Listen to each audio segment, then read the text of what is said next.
Welcome back.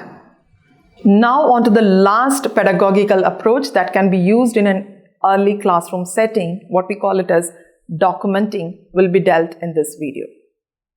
At the end of this video, you will be able to define documenting as a teaching pedagogy, comprehend the concept of meaningful documentation through learning journey portfolio, infer the role of educator in making learning journey portfolio, identify the components of the portfolio, and gather information from multiple sources.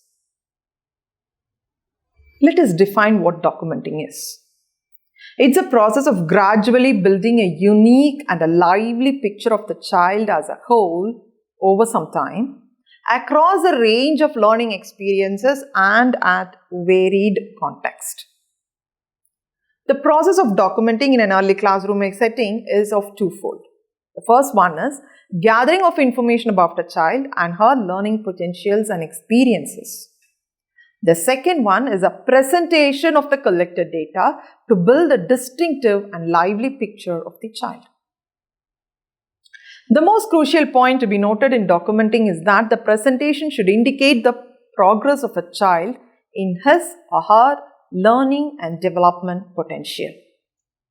An early childhood educator's prime responsibility is to build a dynamic picture of a child, indicating the interests, strengths, capabilities, and competencies across varied learning experiences and social context of the child. But how to document meaningfully? The process of documenting the child's learning and experiences and potentials over a period of time would be more productive if presented in the form of a story and is referred to as the learning story approach.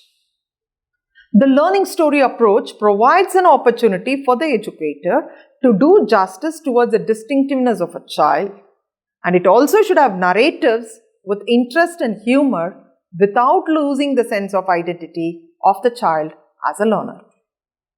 So for a learning story approach, there should be certain essential components. The first essential component is the report cards and checklist to realize what a child has mastered over a period of time. The second most important element is that the written narratives that had captured the conversations. The third is special learning moments that give a sense of how, where, and when the learning had taken place. Fourth is unique patterns of socialization to show the social behavior of a child. When all of these essential components are added to the learning story approach, the instructional practice documenting becomes a process that can enhance and motivate the learning and development potential of a child. The learning story approach, when embedded with all the needed components, can be technically named as a learning journey portfolio.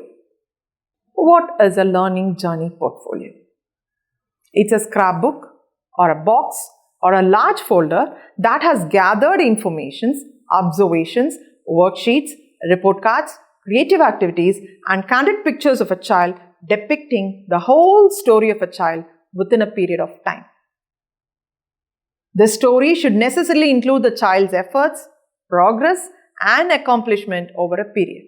In turn, the portfolio serves as an essential assessment tool.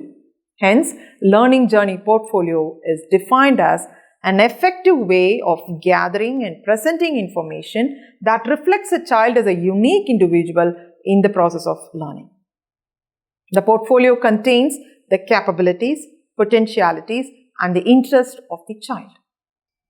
Now, let us look into the process of learning journey portfolio along with its benefits.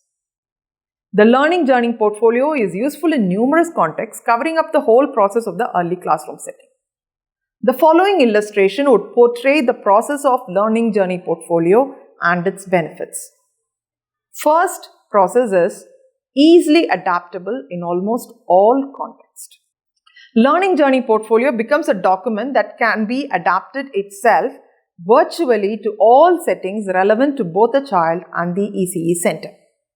The portfolio can be made for children of all ages and different developmental potentials. Moreover, it is a document that can be adapted in almost all types of ECE setting the curriculum followed, and the approach towards assessment. Second process is it should capture multidimensional aspects of the child learning and development. Learning journey portfolio, if done in an organized manner, it has got the potential of capturing multidimensional arenas of the child's learning and development within a period of time. The various areas of development that can be covered are physical, intellectual, social, emotional, and language. The third process is focus on what the child can do. The learning journey portfolio should comply in such a way that it focuses on what the child can do rather than what they cannot. This characteristics of learning journey portfolio helps the child to develop a positive identity, feel empowered, enhance self-confidence, gain a sense of responsibility, and take up the ownership of accomplishments. Then the fourth is meaningful assessment to communicate.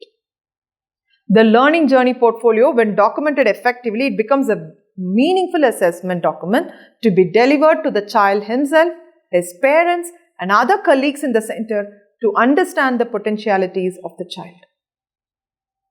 All these four processes leads to a complete and meaningful picture of the child. When all of the above four steps were carried out effectively, the learning journey portfolio thus formulated would give a full and useful picture of the child. Then in turn, what happens is learning journey portfolio supports continuous learning. The complete picture of the child supports the child and her teacher in the primary grades to know the learning and development potential of that particular child, and thereby their further learning is encouraged. Now, let us understand the components of learning journey portfolio. As already mentioned, the portfolio demonstrates not only the process of learning but also the place of learning. In other words, the portfolio explains the how and where of learning and development occurred. For such an explanation, evidence or information has to be sought from multiple sources by adopting different methods of collecting information. The illustration that is going to be shown to you provide a complete overview of the various components that encompass a good portfolio. The first and the foremost source to collect information about a child is nobody else other than the parents. The general profile of the child, their observations, comments, at times photographs of the child can be sought from the parents. The second major source of information is the child himself or herself. Rapport has to be built by the educator so that the child feels free to express his likes, dislikes, strengths, interests, etc. After collecting information from the parents and the child, the educator now has to focus on collecting evidences of the child's activities in the classroom that might include the worksheets, creative activities, project reports, etc. Moreover, the child's inner voice has to be included as self-reflections. Now, the educator, as a next step, also has to compile the entire learning stories of the child in the form of observations, written narratives with humor element incorporated, as already explained. As a step further, evidences of the child's progress, which can be directly measured, is the next aspect of preparing a portfolio. The educator has to collect the report cards, slip test reports, graded assessments to show the progress of the child from one level to the other. To make the portfolio a memorable and interesting one, the educator should also produce snapshots of the child in action that are candid and at the same time indicating a positive behavior of a child. As a final touch to the complete portfolio, the educator should also attach the evidences of the child's awards, meritorious certificates that demonstrates the accomplishment of the child. So to conclude, learning journey portfolio is a positive record of the child's progress, potentialities, abilities and interests at a particular period of time. The portfolio is an effective instructional practice when it can demonstrate the uniqueness of the child, provide information for others by facilitating the continuity of learning to the primary grade. Thank you.